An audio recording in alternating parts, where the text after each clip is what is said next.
Hey everyone, and welcome back to the Four Sound Studio. My name is Anton, and with me now I have Olavi from Amon Amarth. How are you doing, man? Are you doing good?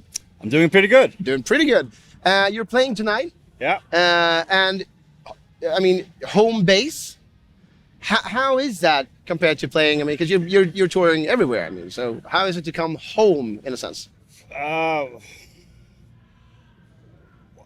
I don't know. I mean, Are you more nervous? Is it like? I probably shouldn't be, but for some reason I'm actually a little nervous. But I don't know why that is.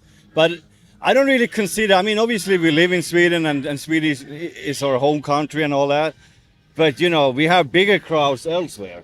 Yeah, but I was about So to I ask you mean, about for that. me, like playing somewhere else that we have a bigger crowd, that is kind of cooler. Yeah. But yeah, definitely. I mean, Sweden Rock is a classic festival, and today we play the main stage, and we have pretty much the whole production, and that's kind of cool.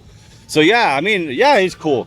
I'm not gonna deny that. But I mean, and I'm kind of feeling a little, butterflies in my stomach. And 2 days ago we played some other festivals, and I didn't really feel any butterflies. So yeah, it's gotta be something that my body, senses that my brain hasn't connected yet.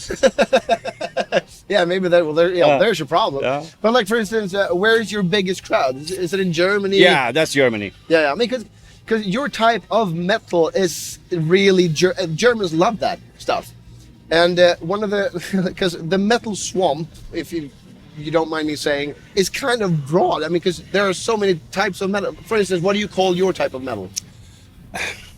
I mean, we're not really death metal anymore, so I think we're just metal with Viking themes and imagery. Exactly. Yeah. So, because when you say Viking metal, then I can actually get it. Because I can see everything in front of me. I know how it sounds and everything. My brother-in-law, he plays drums in Necrophobic. I don't know if you know. Yeah, you know them? yeah. And when I asked him a couple of years ago, like, how do you describe your metal? He said something like, now we're more in between black and death metal, so we like to call it, like, I think he said something like gray zone weird metal or something. All right. It's like, come on, just say metal. I mean, To me, it's just metal, and I mean, I think at least like I'm growing up with Def Leppard, Slayer, so I like all kind of heavy rock music, if you put it that way, So to me, it's all metal. I don't really, I mean, because when I was a kid, there was like, you were either a metalhead or you were like a synth. I don't know what that is in English, but if you listen to Depeche Mode or you listen to Iron Maiden, you could not be both. Exactly. But then hip hop came as well. Yeah. And they're like, oh, are you a hip hopper? And they said, yes, I am. Or something. Yeah. But I think today, I mean, it's not so. I think the metal all the hard rock and metal kind of grow into each other somewhat. Because you have fans that listen to Rammstein or Ghost, and at the same time they appreciate, Dark Funeral or whatever. So you have, I think it's, I don't know, maybe the audience, the metal audience today is, they accept. They accept it all. But do they accept? I don't know. Maybe. Do we? I don't know. When Peter Bate is gone. Does Udo? Who knows? Who knows? Exactly. Those are the questions we all need to think about. Or do we? No, but the thing is with metalheads, as you call them, I mean, you can still say metalheads, right? I'm a metalhead. Yeah, me too.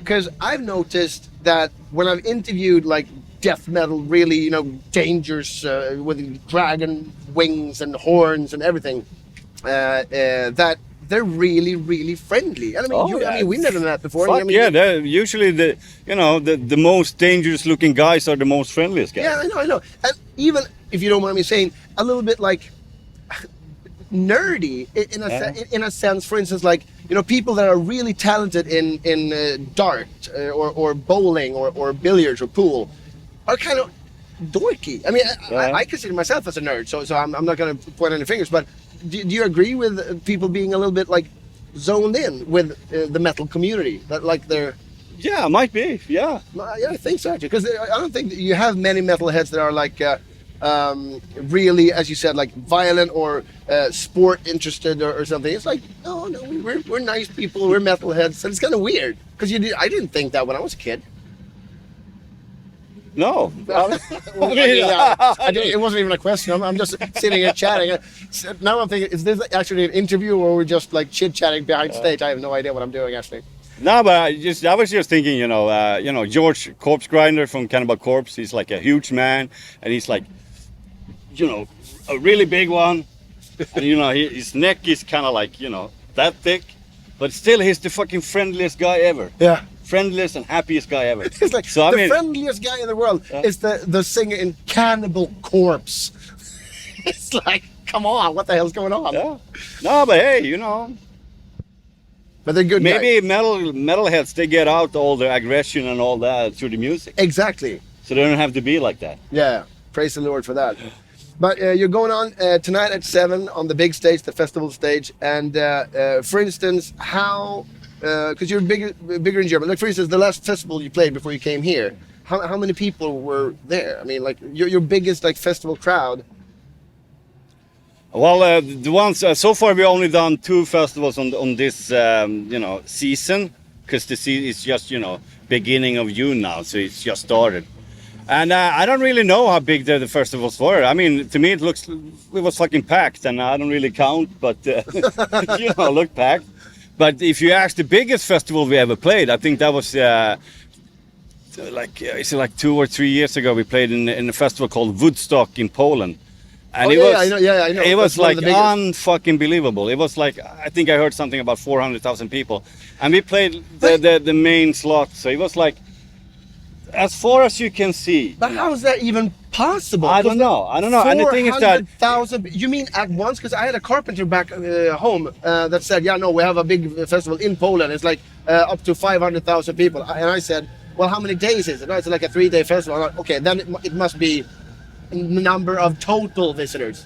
But you're saying that you had... I cannot say that because I didn't count the heads or the eyes, but it was fucking packed. And the funny thing is that the next day we played at Wacken. And Wacken is kind of like the mecca for heavy metal. Exactly, yeah. And that felt small. So there you have it, I mean. Oh, yeah, I'm bored with this now. No, Say it's like that. I mean, Wacken is awesome. But, the one in Poland, it was fucking insane.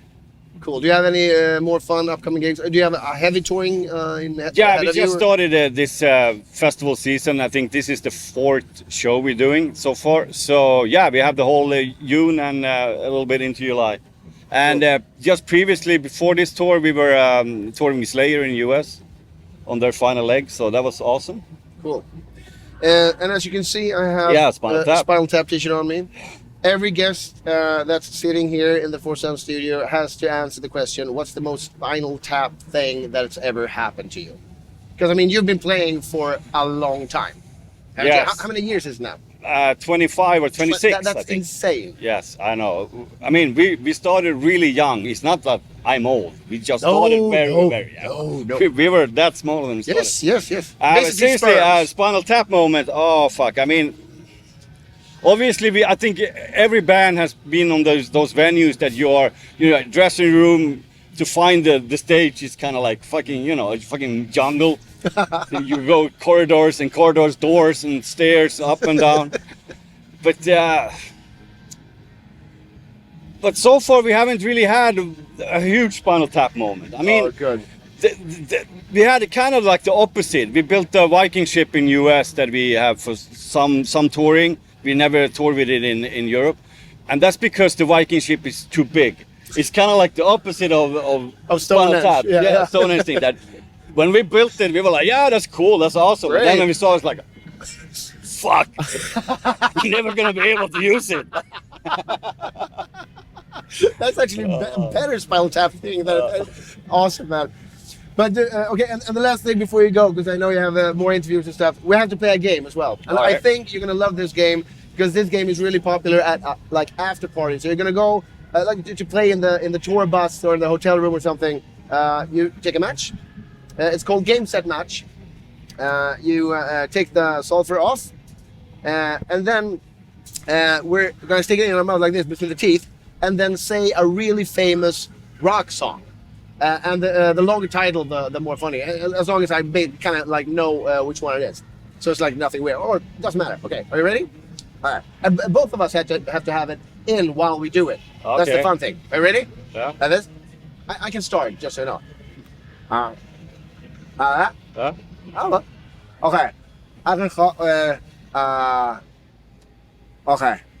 ค่ะค่ะ三位俄三位是啊，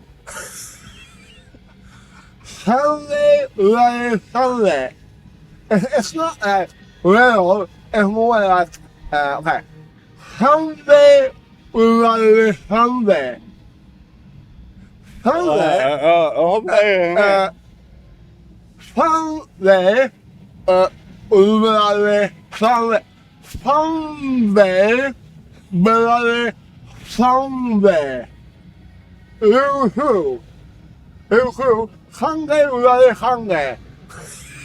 三位hunger. Okay, fine. Sunday, bloody Sunday. Oh. Oh, fine. Okay. Okay. Yeah, go.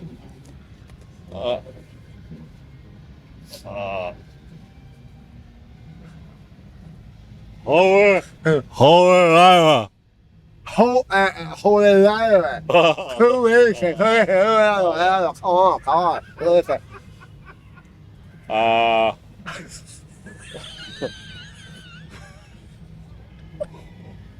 Hoo-ha! What? Huh? Hoo-ha! The hoover. The hoover. I am winner. I am winner. The trooper.